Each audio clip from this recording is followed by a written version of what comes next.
let's talk about the jowls. I want to share with you how I helped my mum. She's 54.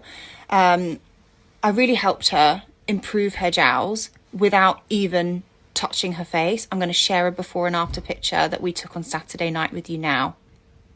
So you can immediately see here that the jowl has visibly lifted. It's definitely not as exaggerated, and that jawline is a lot more smooth.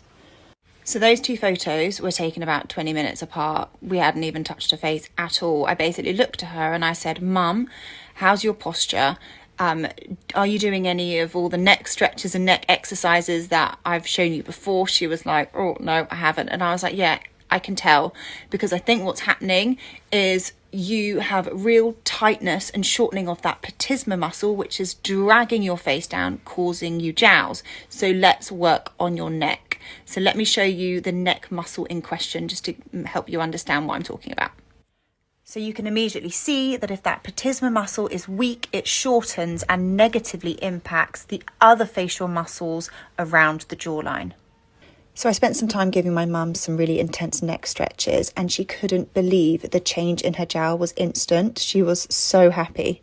And this is why I love what I do. My mum honestly thought the only thing that would help her were injectables or a facelift.